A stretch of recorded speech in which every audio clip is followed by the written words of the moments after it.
What is up, everyone? Welcome back to the Steve of All Trades channel. And basically today I am going to be covering the 5 C's and the 10 C's of survivability.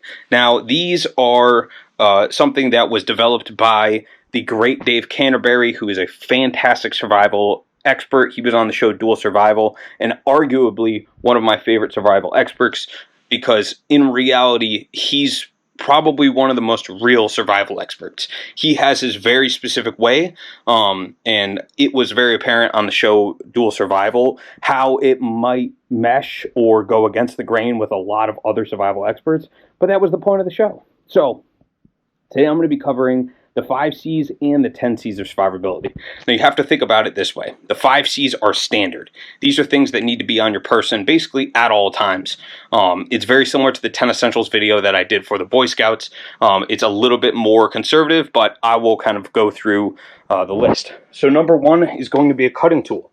Obviously, I switched out the Swiss Army knife that I had before for now a Mora knife.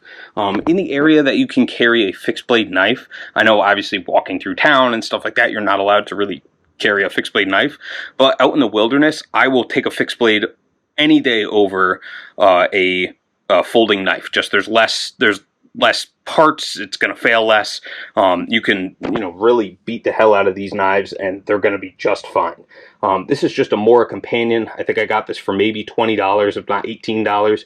Super cheap, incredible steel. The edge on it is pristine. It's a Scandinavian grind, so it's really easy to cut with and sharpen. Even more importantly, it's easy to sharpen. Number 2 is going to be a combustion device. Actually, I learned this from Dave carrying things around in an Altoid stand. What he'll do is he punches holes in them and he wraps them with rubber bands, and then he'll actually put char cloth in here. So that'll give you a tin to make char cloth in, but also this is where I carry my ferrocerium rods, a nice big fat one to light my fire, and then just a small Bic lighter. So that's my combustion device. Typically, I will carry fire starting material in there as well. Number 3 is going to be cordage. Cordage is basically the line between life and death in a lot of situations.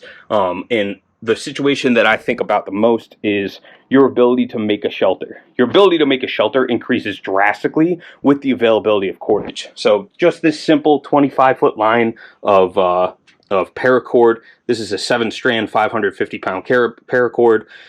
So I can pull the strands out of there, and that's 7 25-foot long strands that I have, plus the shell that I can use to put a shelter together, and that will drastically increase my ability to rig up a shelter or to put one together out of natural materials. Then number 4, we're going to have a container.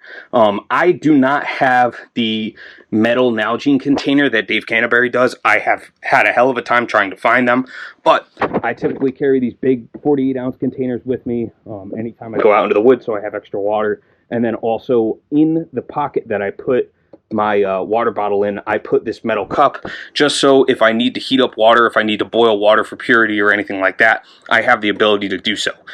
It would be better to have that metal Nalgene, but I haven't been able to find one, so oh well, one day I'll get one. And then number 5 is going to be cover. Now this is just a standard grabber tarp, and on here, let me find if I can, on the inside it has the Mylar lining, so that if you're stuck out in a situation where you need an emergency blanket, it's a tarp on the outside and basically emergency blanket on the inside.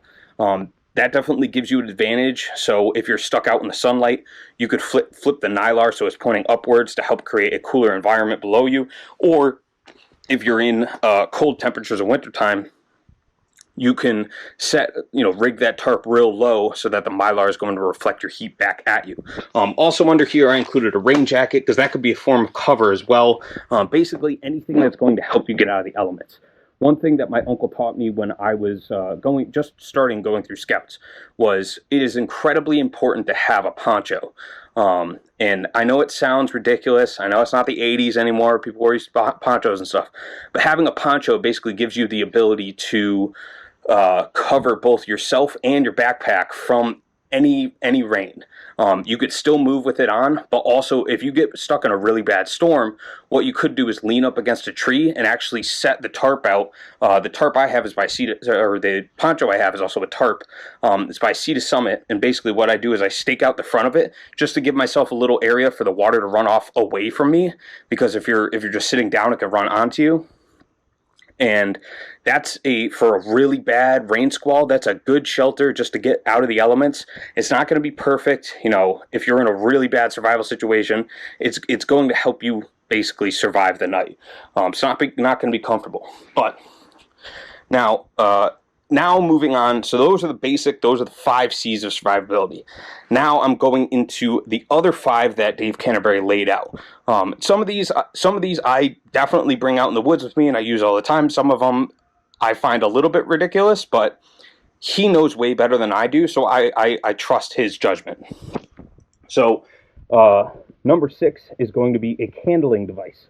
So that is a headlamp, a flashlight, a lantern, a torch. You know, I would suggest the first 3, but anything that is going to be able to provide you light, give you an ability to signal in case rescuers are near and you're in a survival situation, giving you the ability to you know, go and check your traps at night, anything like that. Having a candling device, having something that's going to give you light in the darkness is incredibly important as well. Then now to number 7, a cotton bandana or a cotton cloth. So this is just a standard cotton bandana.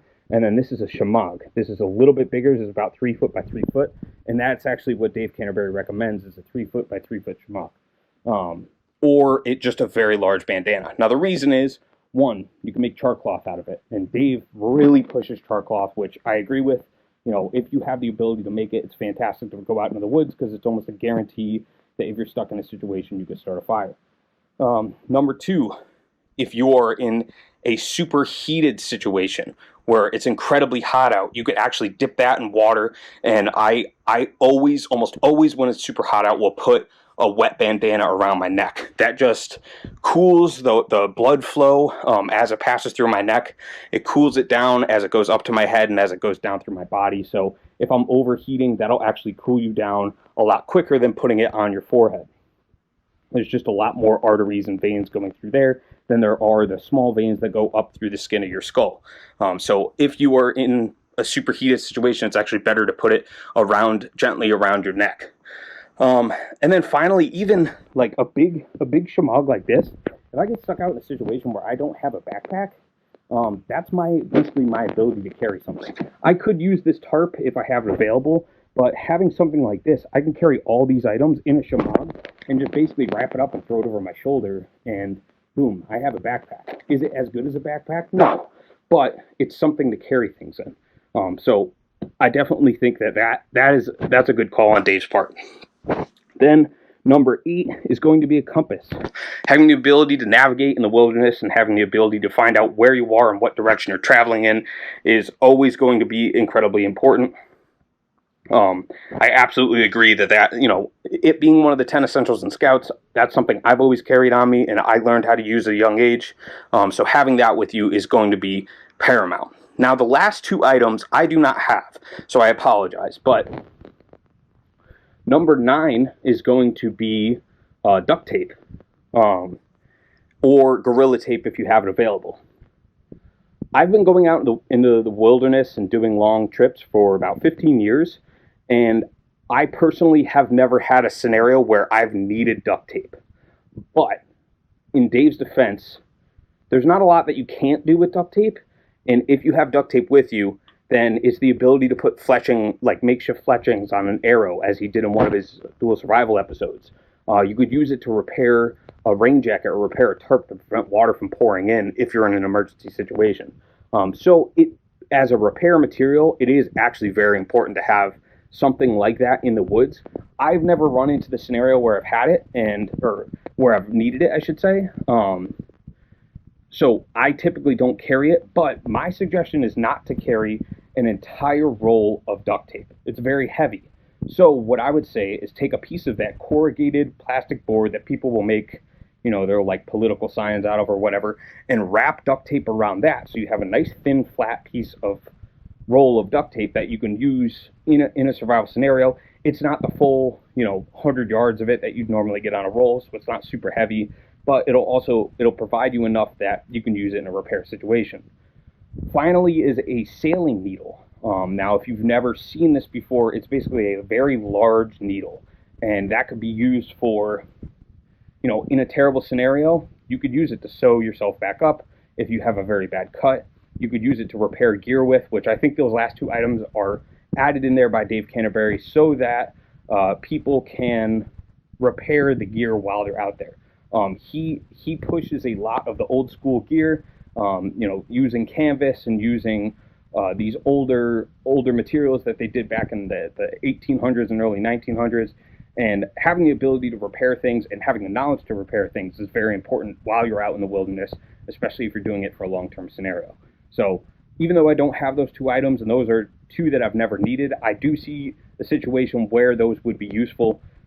So I hope you guys enjoyed this video, and I hope this makes you feel a little bit more comfortable about what to carry out while you're venturing out into the wilderness. And be prepared, and I will see you guys next time.